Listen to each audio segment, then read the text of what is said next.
ne cache pas leur satisfaction. Voilà, messieurs, bonsoir et bienvenue dans la grande édition du soir.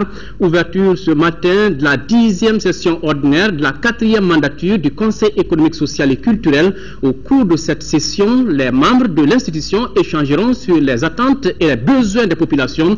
La cérémonie s'est déroulée en présence du Premier ministre Moussa Mara, compte rendu Mahamadou Doumbia.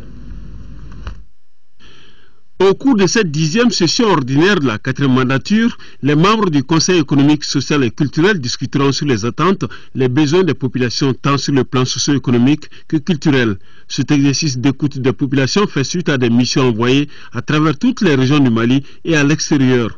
L'ouverture de cette 10e session se fait dans un contexte particulier eu égard à la situation difficile que traverse notre pays. C'est pourquoi le discours du président du Conseil économique, social et culturel a été marqué par les récents événements qui se sont déroulés à Kidal. Kidal nous réserve une désagréable surprise et nous prouve que la présence de notre État dans cette région du Mali est encore hypothétique et incertaine, malgré les accords signés, notamment ceux préliminaires de Ouagadougou. Les morts et les blessés que l'on a dénombrés indiquent que les Maliens alliés à des terroristes et narcotrafiquants choisissent toujours la voie des armes en tuant leurs frères. Pour faire face à ces défis qui nous assaillent dans le nord du Mali, la bonne volonté, l'engagement politique et l'esprit de solidarité sont les seules alternatives.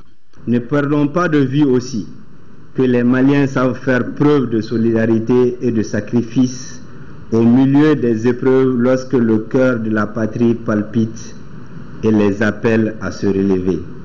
Dans ce domaine, le Mali n'est pas la chose nulle sans propriétaire. Rappelons que la 9e session ordinaire de cette 4e mandature qui s'est tenue en janvier dernier était essentiellement consacrée à l'employabilité des jeunes dans le contexte de la relance économique. Je vous le disais tout à l'heure, donc le gouvernement et ses partenaires étaient réunis ce matin pour évaluer le projet de construction de la station compacte de Kabala. Il s'agissait pour les deux parties de ficeler les derniers dossiers pour le démarrage rapide de cet ambitieux projet qui nécessite un investissement de 160 milliards de francs CFA. Les partenaires financiers, conscients de la problématique de l'accès à l'eau potable dans la capitale, se disaient prêts à accompagner le gouvernement pour résoudre cette équation. C'est ce que nous dit Mohamed Diarra. Lentement mais sûrement, la réalisation du projet de la station compacte de Kabala avance à la satisfaction du gouvernement et de ses partenaires. Sur les 7 bailleurs de fonds sollicités, 6 ont donné leur accord pour le financement de ce projet qualifié de gigantesque. Plus de 160 milliards de francs CFA seront mobilisés pour la réalisation de la première phase du projet qui devra résoudre en partie la problématique de l'accès à l'eau potable dans la capitale. Le projet au centre des échanges ce matin est d'une importance capitale. L'égard à la crise structurelle d'accès à l'eau potable des populations de la ville de Bamako environ. Faut-il en effet rappeler que les infrastructures actuelles de production d'eau potable ne parviennent plus à couvrir un déficit potentiel de la ville de Bamako, environ estimé à près de 150 000 m3 jour. À l'horizon 2018, censé être la fin prévue de la première phase du projet de Kabala, les besoins de la ville atteindraient près de 400 000 m3 jour. La station compacte, une fois réalisée, va produire plus de 144 000 m3 d'eau par jour. Et ce n'est pas tout. Cette première phase permettra en outre la réalisation de plus de 66 000 branchements sociaux et plus de 1000 bornes fontaines publiques. À travers toutes ces réalisations, une population additionnelle de 1 200 000 personnes bénéficiera de l'accès à l'eau potable avec une réduction importante du nombre de personnes ayant accès à l'eau potable par bonne fontaine. Le projet englobe plusieurs autres composantes, parmi lesquelles celles touchant l'assainissement. Les partenaires se disent prêts à accompagner le gouvernement. Cette cérémonie nous donne donc l'occasion et l'opportunité d'assister à nouveau afin que toutes les conditions permettant le démarrage effectif de ce projet soient réunies et éviter tout retard préjudiciable à son exécution. Un projet d'espoir certes, mais les bénéficiaires doivent encore patienter car la fin de la première phase est prévue pour 2018. Retour sur le sommet extraordinaire de la CEDEAO tenu vendredi dernier au Ghana sur la situation sécuritaire au Mali et au Nigeria, sommet au cours duquel les chefs d'État et de gouvernement ont réaffirmé leur soutien au président de la République et condamné avec la dernière vigueur les actes de violence des groupes armés à Kidal. Le ministre des Affaires étrangères, de l'intégration africaine et de la coopération internationale revient ici sur les actes de cette session extraordinaire, au nombre desquels le retour aux positions initiales des différentes parties avant le 17 mai 2014. Sur le sujet, nous écoutons Abdoulaye Diop, il est au micro de Sidiki Dambélé. Nous sommes revenus donc de ce sommet assez confiants et encouragés par rapport à la solidarité qui a été affichée envers le Mali et envers le peuple malien, mais aussi une des condamnations les plus fermes que nous ayons enregistrées depuis les incidents de mai dernier à Kidal. Et aussi vraiment la CEDEAO a clairement situé les responsabilités par rapport vraiment aux violences perpétrées par les groupes armés, les prises d'otages, les prises de bâtiments administratifs, et demander que ces bâtiments puissent être restitués et que les responsables de ces actes aussi puissent être traduits devant les tribunaux. Mais ce qui est très très important et fondamental, c'est que les chefs d'État et de gouvernement de la CEDEAO ont clairement indiqué qu'il était très important que l'ensemble des partis, gouvernement et groupes armés puissent revenir aux positions initiales d'avant 17 mai 2014 pour permettre vraiment de créer les conditions nécessaires par rapport à un processus de dialogue malien, intermalien inclusif. Il me semble que ceci sont quand même des éléments extrêmement importants qui vraiment nous confortent dans notre démarche et puis qui aussi apportent leur soutien plein et entier au président de la République vraiment dans sa volonté de pouvoir vraiment accélérer le processus de dialogue. Et les chefs d'État se sont félicités de la désignation du Premier ministre Modibo Keïta comme médiateur national qui bénéficiera dans ce cadre-là de la facilitation des médiateurs de la CEDEAO, des facilitateurs de la CEDEAO et en même temps de tout autre pays ami ou institution qui voudrait aussi apporter son concours pour une résolution durable de la crise au Mali.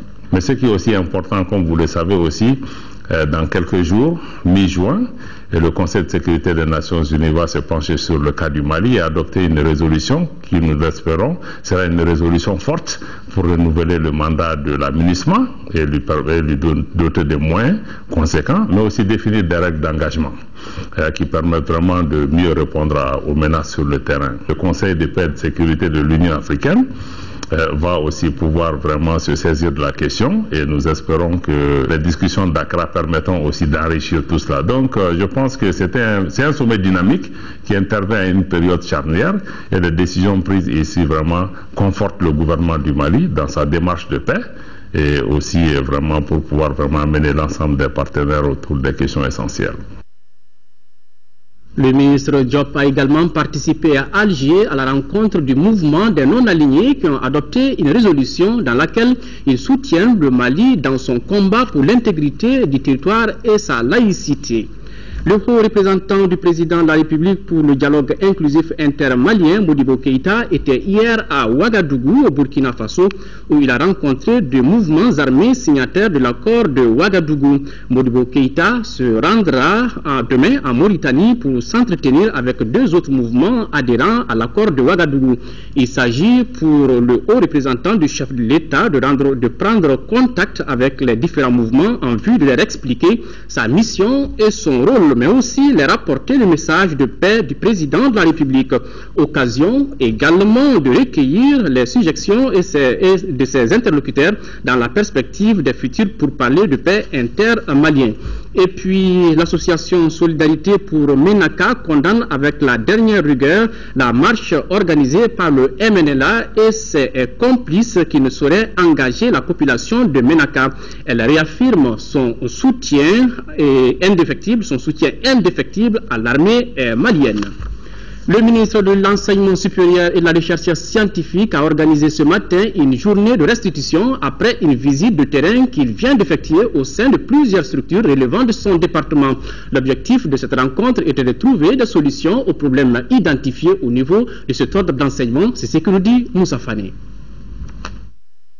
Après la visite du ministre de l'Enseignement supérieur et de la Recherche scientifique dans toutes les structures relevantes de son département, l'heure est au bilan. Les techniciens de l'enseignement supérieur se retrouvent autour du ministre pour faire la restitution. Il ressort des constats faits sur le terrain que les universités du Mali connaissent certaines difficultés. Pour pallier ces difficultés, les responsables proposent des pistes de solutions.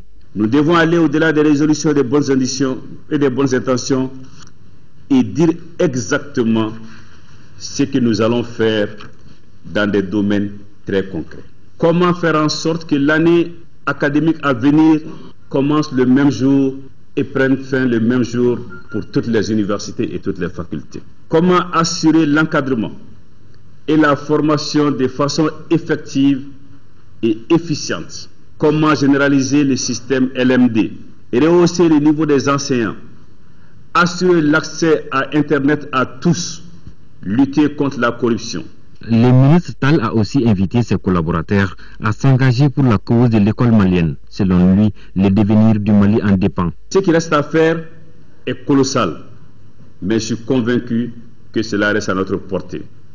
C'est pourquoi je vous invite tous à persévérer, à continuer le sacrifice, l'abnégation, car il s'agit du Mali, de notre patrie, de son devenir. Cette journée devra permettre aux acteurs de l'enseignement supérieur d'engager des actions à court, moyen et long terme en faveur de la refondation du système de l'enseignement supérieur, la revalorisation de la fonction enseignante et des recherches. Parlons toujours école. Cette année, toutes les dispositions sont prises pour moraliser et sécuriser les examens de fin d'année. C'est l'assurance donnée par les responsables des directions techniques du ministère de l'Éducation nationale, et c'est là 48 heures avant le début des épreuves du diplôme d'études fondamentales DF. Pour plus de précisions, écoutons Bakoni Balo, directeur du Centre national des examens et concours de l'éducation. Il est au micro de Lamine Keïta. Toutes les académies, tous les DCAP ont reçu la police de surveillance et les règlements intérieurs des examens. Ça veut dire quoi? Ça veut dire que le jour de l'examen, seuls les candidats ont accès aux différentes salles, seuls les surveillants et les présidents des centres. Tous ceux qui ne sont pas cités ici n'ont pas le droit d'accéder à la cour même de l'examen.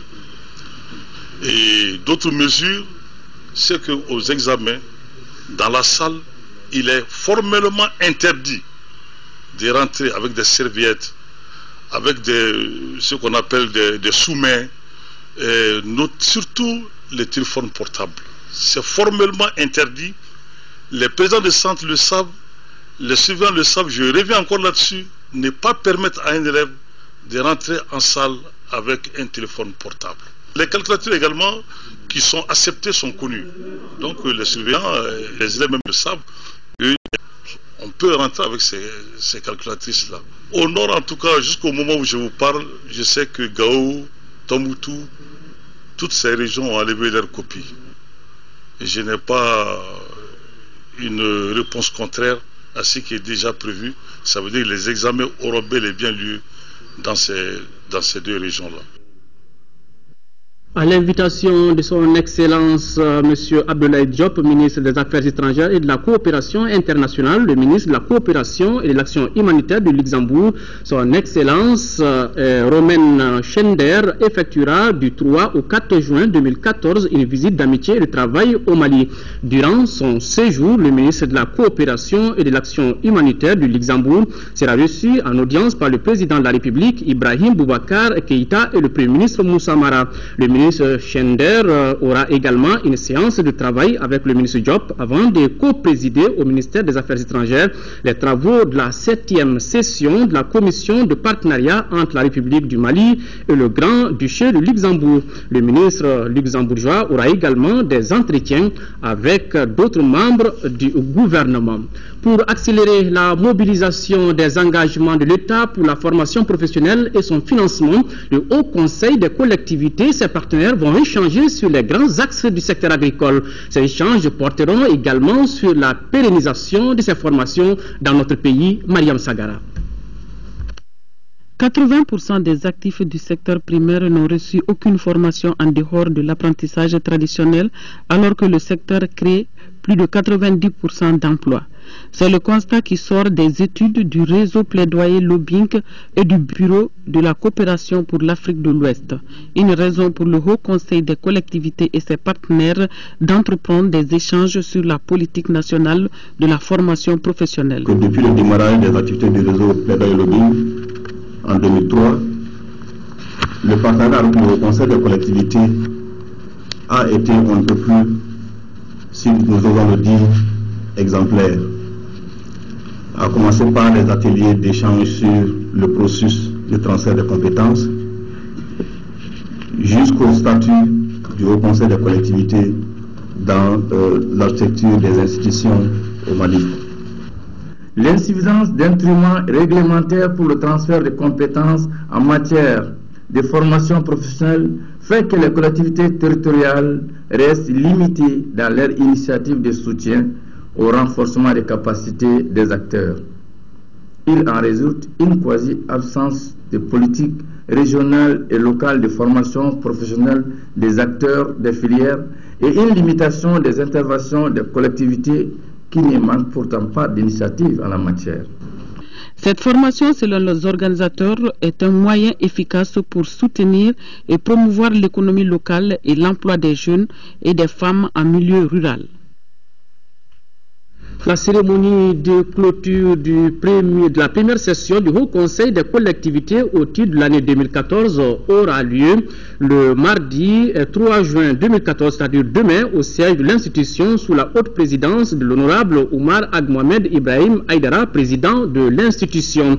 Cette cérémonie officielle sera rehaussée par la présence du Premier ministre Moussa Mara, chef du gouvernement, mise en place à terminer 16h30.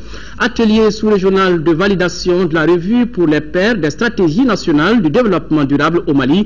La rencontre se tient ici à Bamako, dans notre capitale, compte rendu Adama Koulibaly. Cet atelier qui vient de s'ouvrir est soutenu par l'Organisation internationale de la francophonie, OIF. Ces enjeux, selon les responsables de la gestion de l'environnement, sont importants. Avec d'abord la préservation de l'environnement en assurant la gestion durable des ressources naturelles et la conservation de la biodiversité, puis la construction d'une économie forte et durable avec l'amélioration du cadre de vie des populations et enfin la promotion des valeurs sociales et culturelles ainsi que le renforcement de la solidarité, la cohésion et la sécurité. Votre ministère, en lançant le processus d'élaboration d'une stratégie nationale de développement durable depuis quelques années déjà, a voulu non seulement répondre à un engagement international pris déjà à Johannesburg en 2002 avec le sommet mondial pour le développement durable organisé par les Nations Unies, mais réaffirmé à Rio plus 20 en 2012, tout en essayant de traduire cette vision et cette volonté politique en instruments concrets pour sa mise en œuvre. Le ministère de l'Environnement du Mali, qui a connu déjà les réalisations suivantes et non des moindres, à savoir une formation à la grille d'analyse du développement durable, une formation sur l'économie verte au mois de mai dernier, un appui à une équipe restreinte d'experts maliens qui a permis à ces derniers de passer en revue le document de la stratégie nationale de développement durable. Une bonne stratégie de développement durable selon le ministre de l'Environnement n'est pas encore disponible. Ce vide sera bientôt comblé grâce à vos efforts, grâce à votre soutien, car ce document est assez précieux pour tous ceux qui mise sur l'harmonie entre le dynamisme économique, la qualité environnementale et l'équité sociale. À cette rencontre d'échange de 2 jours sont invités des représentants de plusieurs pays de la sous-région et des représentants d'institutions et de corps constitués au Mali. Le pont de Kwaro, communément appelé pont barrage, situé entre Koutiala et Sikasso, est désormais ouvert au trafic après les travaux de réhabilitation. Ce pont métallique avait été endommagé par un véhicule remorque qui avait interrompu le trafic sur ce corridor pendant un bon moment. Le ministre de tutelle était venu constater la fonctionnalité de ce pont après avoir visité l'aéroport de Sikasso. Envoyés spéciaux Daouda Sidiki Diara et Ibrahima Kone. Le gouvernement du Mali a toujours accordé une attention particulière à l'aménagement et au développement des infrastructures de transport. Cela en vue d'assurer le désenclavement de notre pays. Le 20 février dernier, il avait été constaté une rupture du trafic sur le pont métallique de Koro Barrage entre Sikasso et Koutiala. Compte tenu de l'importance de cette route, le ministère de l'Équipement, des Transports et du Désenclavement a réhabilité cet ouvrage à hauteur de 155 millions de francs CFA à la satisfaction des usagers de cette route. Sans cet ouvrage-là, on allait avoir des ruptures de charge assez énormes. Mais le fait d'avoir pris des dispositions pour renouveler, ça nous permet vraiment de garantir un élément essentiel, c'est toujours le désenclavement. Mais à côté de ça, le pont était tellement dégradé que nos gens ont pu, grâce à l'entreprise qui a vraiment assisté, qui a fait un travail de qualité, pouvoir réussir à mettre en œuvre le passage sur ce pont. Toutefois, nous avons remarqué qu'il y a quelques éléments encore d'urgence qu'il faut remplacer et nous allons les y mettre le plus tôt possible. Et nous avons en vue de faire à peu près à 50 mètres d'ici un autre ouvrage d'une modernité qui permettra vraiment d'avoir un coût d'investissement comparable, avantageux par rapport aux réparations quotidiennes que nous sommes en train de faire. Aujourd'hui, ce pont a atteint toutes ses limites en termes de sécurité et de confort de transport. Donc les entretiens incessants sont toujours là chaque année effectivement. Et à des moments donnés, il y a effectivement des blocages par des problèmes sur le pont. Il est à signaler que les surcharges constituent la cause principale de dégradation de ce pont. Situé à 45 km de la capitale du Kélédougou, l'aéroport de Sikasso a reçu la visite du ministre. Le domaine aéroportuaire de Di Nyanga s'étend sur 5000 hectares. La gestion commerciale de cet aéroport est confiée à Aéroport du Mali. Le trafic aérien n'est pas dense ici. L'aéroport ne reçoit que des vols hebdomadaires, des milliers, ce qui l'empêche de jouer son rôle, qui est d'évacuer les produits agricoles de la région vers le Burkina Faso, la Côte d'Ivoire, le Togo et le Bénin. Il y a deux grands problèmes qui minent cet aéroport, notamment le manque d'infrastructures et d'installations adaptées au trafic et les ressources nécessaires à leur exploitation. Aussi, l'aéroport n'est pas connecté au réseau EDM. Pour pallier ces difficultés, la direction aéroportuaire demande l'appui des autorités. Par ailleurs, le ministre a remis des banquettes à la mairie et au CESCOM de Gongasso. L'alliance des partis politiques de la majorité présidentielle de Koutiala n'est pas restée à marge des activités de soutien au président de la République et à son gouvernement.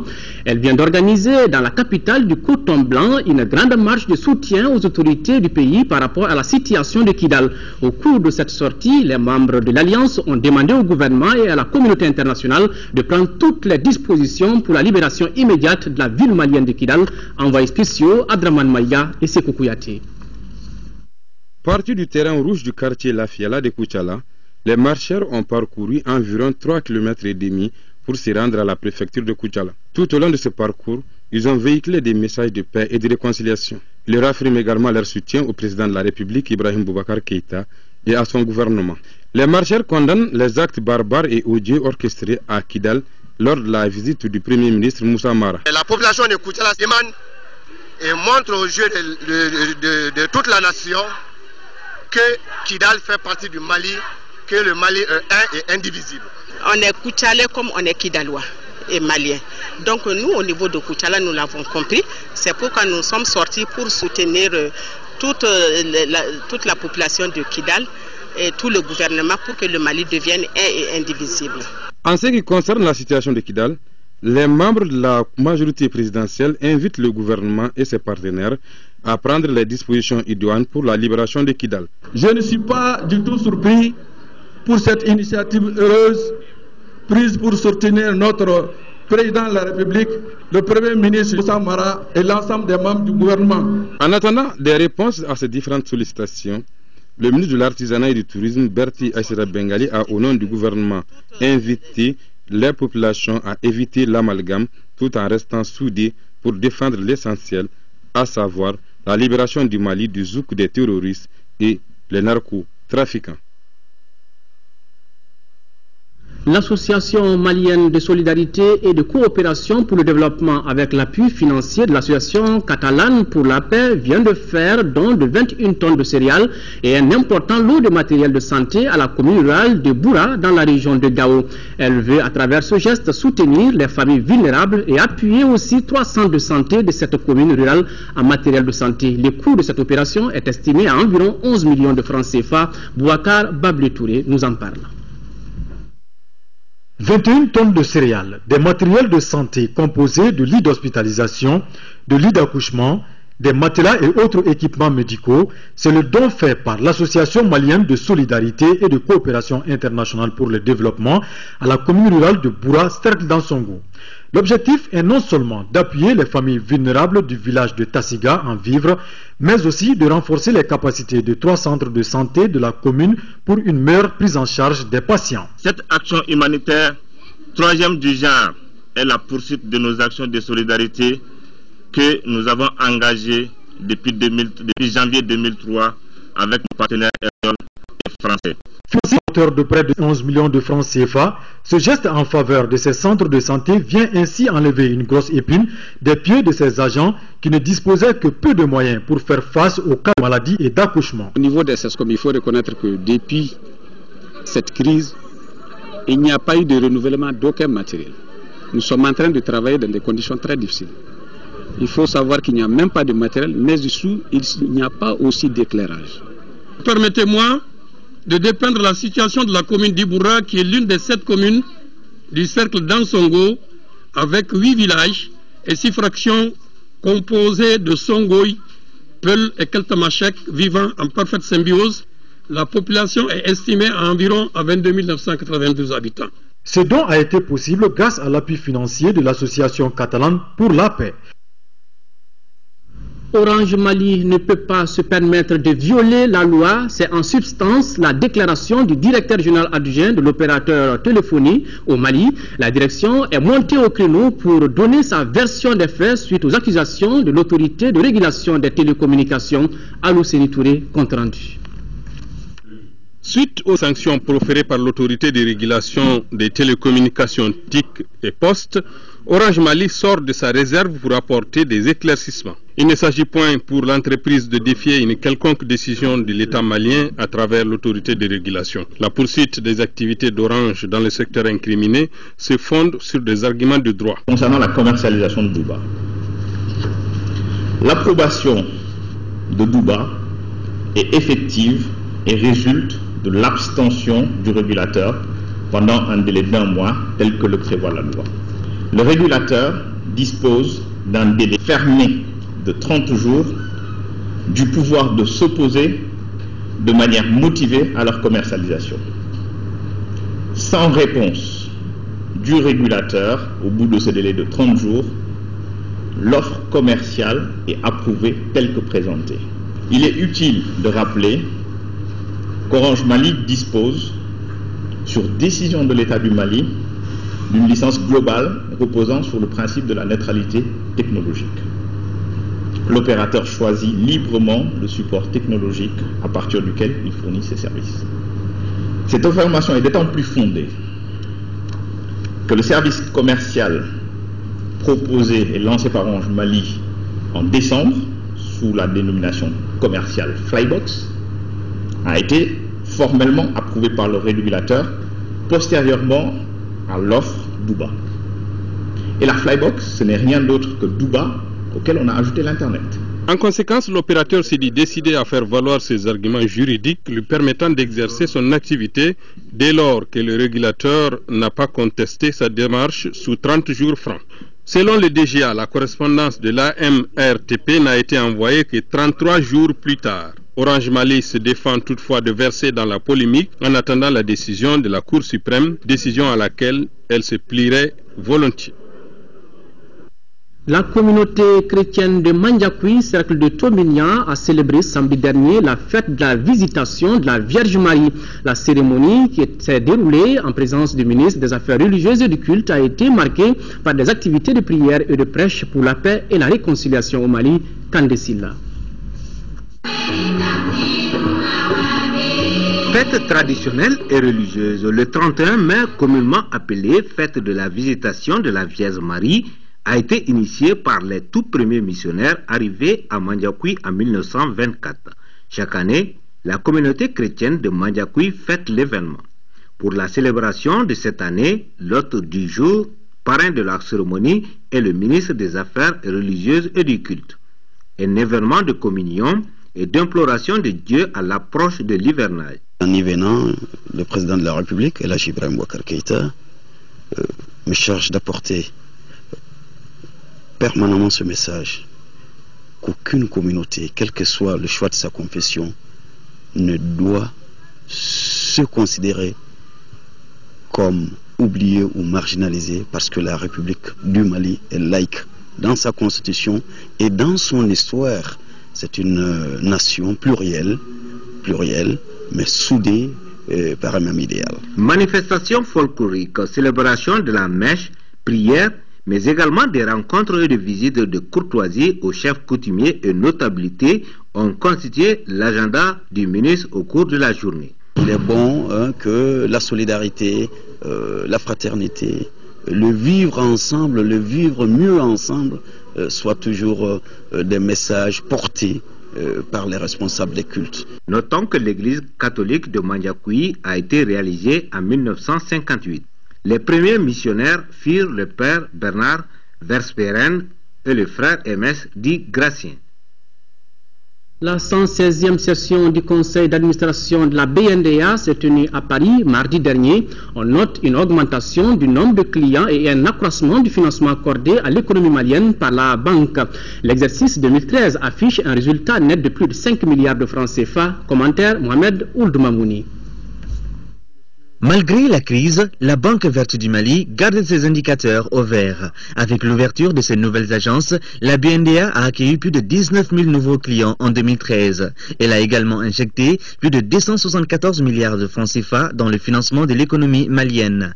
Réunis à Paris, les administrateurs de la banque ont adopté les comptes de l'exercice 2013 avec beaucoup de satisfaction. La BNDA a octroyé des crédits à hauteur de 274 milliards de francs CFA au cours de l'année 2013.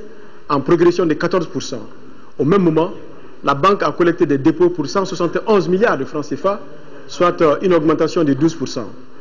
Le produit net bancaire de la banque s'est établi à 24 milliards de francs CFA, en progression de 12%. Que ce soit l'État malien ou les partenaires français ou allemands, tous ont été satisfaits des performances de la BNDA qui reste le leader dans le financement agricole au Mali. À travers le résultat, un résultat de 5,5 milliards de francs CFA en 2013. Donc on peut dire que vraiment la banque a supporté la crise et il y a une reprise des activités au niveau de la banque. Et je constate en tant qu'administrateur de cette banque que la banque, en dépit des difficultés qu'a rencontré le pays, a quand même su redresser la barre très fortement, dégage un niveau de rentabilité très fort et fortement orienté vers le financement du monde rural, et moi j'en suis très content. Pour l'exercice 2014, la BNDA entend s'ouvrir davantage aux migrants maliens. Outre l'ouverture d'une agence multiservice à Paris, la banque multiplie les mesures incitatives pour mobiliser l'épargne des migrants. Après avoir diagnostiqué les besoins des migrants maliens en France, la BNDA compte apporter des réponses idoines à ces besoins. Avec l'épargne ainsi mobilisée, la BNDA entend intensifier le financement de l'agriculture, notamment la commercialisation des produits agricoles ou sur des besoins de financement des producteurs. La mairie du district de Bamako a tenu ce matin une session extraordinaire. À l'ordre du jour de cette rencontre, discuter des changements apportés au budget prévisionnel en vue de mettre les GIE et autres prestataires de la mairie du district dans leurs droits. Compte rendu Fatoumata Kone. Au cours de cette session extraordinaire, administrateurs et conseillers de la mairie du district de Bamako doivent étudier le budget prévisionnel de 2014 avant modification. C'est un budget qui doit être revu à la hausse parce qu'il y a les droits de tirage de l'anicité qui doivent être effectivement, qui augmentent les recettes. Il y a aussi des subventions que nous sommes en train de chercher avec l'État qui doivent être intégrées. Eu égard à tout cela, les recettes seront augmentées, les dépenses aussi. Donc il faut nécessairement, dans le cadre de cette modification budgétaire, avoir l'autorisation du Conseil et l'approbation de la tutelle. On était à 14 milliards pour les recettes, nous sommes à 15 milliards. C'est environ une augmentation d'1,5 milliard environ. Pour minimiser les dégâts causés par les inondations, la mairie du district a pris certaines mesures. Et en amont de l'hivernage, il faut nécessairement le curage de certaines canalisations qui relèvent de la responsabilité de la ville de Bamako. Et il faut nécessairement que ces GIE puissent travailler en amont. Aujourd'hui, la ville de Bamako reste redevable de ces GIE, souvent depuis 2 voire 3 exercices. Donc pour permettre à la ville d'avoir même une capacité d'endettement vis-à-vis de ces GIE, il faut nécessairement faire passer certaines ardoises. Grâce à l'appui de la Banque malienne de solidarité BMS et l'État, l'hôtel de la ville peut désormais faire face aux difficultés du moment selon les administrateurs. On peut donc s'attendre à une politique de décentralisation et d'assainissement réussie. Je vous le disais en titre, on est en hivernage. Bamako s'est réveillé tôt ce matin sous une forte pluie. Au moins une trentaine de maisons ont été inondées. C'était à Balobougou, dans le quartier Missabougou, en commune 6 du district de Bamako. La Direction nationale du développement social a dépêché une mission sur le lieu pour faire le constat. On ne déplore aucune perte en vies humaines. Cette situation est due aux constructions anarchiques. Nounou Sissoko. Des stocks de riz, de thé, de boissons en poudre, des balles de tissu sont entre autres marchandises touchées par les dégâts causés par cette inondation au quartier du fleuve en commune 3. Les commerçants victimes de ce sinistre ont invité au curage du caniveau contigu à la cour de leur magasin. Cela afin d'éviter d'autres désagréments. Une autre inondation est intervenue cette fois-ci en commune 6. Ici, au moins une trentaine de maisons ont été inondées par les eaux de pluie. Des biens matériels ont été souvent touchés et les eaux des puits sont devenues impropres à la consommation. La Direction nationale du développement social a dépêché une mission sur les lieux pour faire le constat. À en croire des habitants du secteur inondé, cette situation récurrente est imputable aux maisons construites dans les servitudes du cours d'eau. Signaler que Bamako a reçu ce matin 50 mm de pluie, beaucoup de pluie dense. Le cercle de réflexion et d'information pour la consolidation de la démocratie au Mali, CRI 2002, a organisé une conférence de presse à l'occasion de sa rentrée citoyenne 2014-2015. Pour plus de précisions, écoutons Dr Abdoulaye Sall, président CRI 2002. Il est au micro de Garibou Pérou. Cette rentrée citoyenne donc est placée sous le signe de l'engagement du CRI 2002 sur le traitement du passé. Nous avons également un axe important que nous devons également soumettre, c'est ce qu'on appelle la gestion des savoirs. Et quand on parle de gestion des savoirs, c'est pas seulement le savoir de nous les intellectuels, mais c'est également des savoirs également traditionnels, millénaires. Notre pays est héritier de 3 grands empires, le Mali, le Ghana et le Songwe.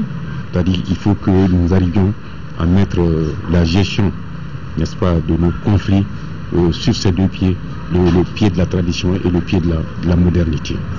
Il y a la promotion et le développement de la culture des élections, du vote et de la représentation utile. Donc il faut qu'on arrive à pouvoir former ce que nous appelons des pionniers qui vont être assermentés pour pouvoir piloter toutes les élections au Mali, qu'elles soient politiques, qu'elles soient économiques, qu'elles soient professionnelles, pour le bien de notre République.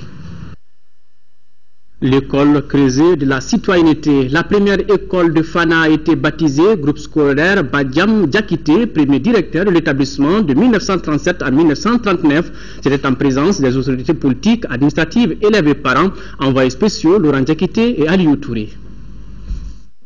La première école de Fana a 77 ans et porte désormais le nom de son premier directeur Badiam Diakité. La cérémonie de baptême a été une apothéose à cause de la grande mobilisation des populations et la bonne qualité des prestations des élèves et artistes de Fana, ainsi que des discours prononcés par les autorités politiques et administratives du Guinéka et les enfants de Badiam, une façon d'immortaliser et magnifier l'ancien élève de William Ponty du Sénégal. Cet établissement a ouvert ses portes en octobre 1937 avec comme instituteur le directeur M. Badiam Diakité, natif de Ségou, où il fit ses études primaires. Il fréquenta l'école des fils de chef de Caille, puis la très célèbre école normale William Pointu de Gorée au Sénégal, où il obtint son diplôme d'instituteur. Dans son intervention, le représentant de la ministre de l'Éducation nationale a mis l'accent sur les vertus de l'école tout en remerciant les populations de Fana. Je voudrais remercier les populations de Fana pour deux raisons. La première, c'est au nom du ministre de l'Éducation nationale. Et la deuxième, c'est un hommage à cette grande collaboration que j'ai eue avec Laurent Diakité. Nous avons été journalistes ensemble à l'ORTM et notre collaboration date depuis 30 ans. Pour agrémenter la cérémonie, l'aîné de la famille, Moussa Diakité, enseignant à la retraite, a évoqué quelques moments de bonheur et de tristesse qu'il a eu avec Badiam Diakité, pour qui l'école c'est d'abord l'instruction, l'éducation et la formation. Sport, football, championnat national de Ligue 1. Hier, un seul match était au programme de la 20e journée. Les 11 créateurs de Nyarela ont battu au stade Modibo Keïta, Siragatou Sissé. Les 11 créateurs étaient animés d'un esprit de revanche après leur défaite 1-0 de la phase aller 5e journée. Dès la 7e minute, sur un coup franc à la perfection du défenseur Lassana Yiriba Samake, Yacouba Diarra devance la sortie du gardien de Bakaridian pour l'ouverture du score. 1-0. La défense des visiteurs subit la pression. Camillou Kola Araimi est l'auteur du deuxième but à la 11e minute. Les créateurs se régalent. Face aux nombreux assauts, l'AS Bakaridian de Barawili encaisse finalement un troisième but par Souleymane Dembélé à la 36e minute. Dans le temps additionnel de la mi-temps, le capitaine de l'AS Bakaridian de Barawili, Drissa Sidibé, saute plus haut que le gardien des créateurs et réduit le score. 3-1. La seconde période est une copie conforme de la première. Les 11 créateurs de Nyarela passent véritablement un dimanche gras. À la 70e minute, Souleymane Sissoko, décalé sur la droite, fixe son vis-à-vis et sert Mamadou Diallo entré en jeu pour le 4e et dernier but des 11 créateurs de Nyarela. Les pensionnaires de Nyarela, 4e 35 points, infligent ainsi à l'AS Bakaridian de Barawili sa plus lourde défaite depuis le début de la saison. L'AS Bakaridian de Barawili, malgré cette claque, terminera cette 20e journée à la 7e place avec 27 points.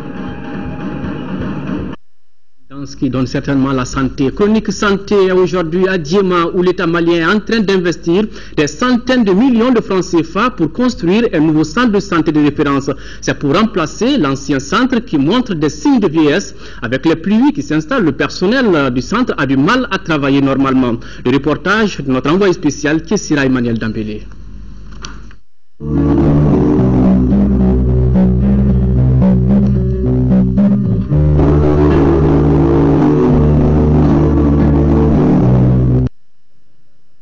C'est en 1987 que l'actuel centre de santé de référence de Djema a été construit. Il est le chef-lieu d'un district sanitaire comptant 22 centres de santé communautaires. Un peu moins de 3 décennies après, le bâtiment construit en banco stabilisé sur le financement du Fonds européen de développement est dans un état de délabrement qui inquiète aujourd'hui le médecin-chef du centre. Déjà avec les premières pluies de l'année, il n'y a pas de bâtiment dans ce centre-là qui ne laisse pas suinter l'eau jusqu'au niveau du bloc opératoire. Et les murs sont fendus et parfois même les bâtiments, les morceaux de briques sont détachés et les bâtiments laissent tomber des morceaux de briques. Et ici, la situation continue comme ça, c'est qu'il y a un risque très élevé de démolition. Risque d'effondrement alors que le bâtiment est encore utilisé et que la relève n'est pas encore assurée. Les mesures prises par l'État pour de référence de Djema en construction et qui va coûter 700. Pour ce qui nous concerne, finition, on a posé les premières retouches que nous sommes en train de faire actuellement pour commencer la peinture. Vu la situation de l'ancien centre de santé dont le matériau de construction a été déstabilisé par le temps et la nature du sol, le médecin-chef suit de près l'évolution sur le chantier et reste pessimiste. Ce que j'ai vu sur place, c'est que ça renforce encore mes inquiétudes. Je ne suis pas sûr, si les choses continuent comme ça, que ce centre-là pourra être délivré. Nous allons pouvoir faire la réception de ce centre avant la fin de l'hivernage. Alors qu'il n'est pas évident que les locaux ici tiennent cette année pendant l'hivernage. Ce n'est pas évident. Visiblement, ce qui reste à faire ici avant une éventuelle occupation des nouveaux locaux n'est pas négligeable. Il y a l'accès même au centre, il faut accéder au centre. Et c'est pas fait. Et puis il y a le remblai, la cour a besoin d'un remblai. Cela n'est pas fait. Donc pendant l'hivernage, c'est comme si vous êtes dans une mare. L'accès n'est pas possible, même si nous tenons. Donc il y a des travaux qu'il faut faire pour que ces bâtiments soient habitables. Les travaux du nouveau centre de santé de référence de Djema ont été lancés en 2010. Ils avaient été arrêtés pour des raisons diverses et n'ont pas pu s'achever à la fin des 10 mois initialement prévus dans le contrat.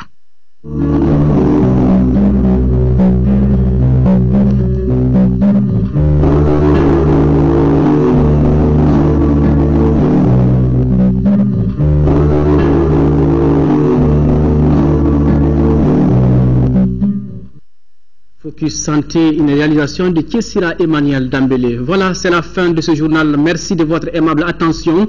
Demain, 10h, 13h, vous avez rendez-vous avec Kayatou Kone. S'il plaît à Dieu, je vous donne rendez-vous pour les éditions du soir. D'ici là, portez-vous bien et bonne suite de programmes sur l'ORTM. Au revoir et qu'Allah bénisse le Mali.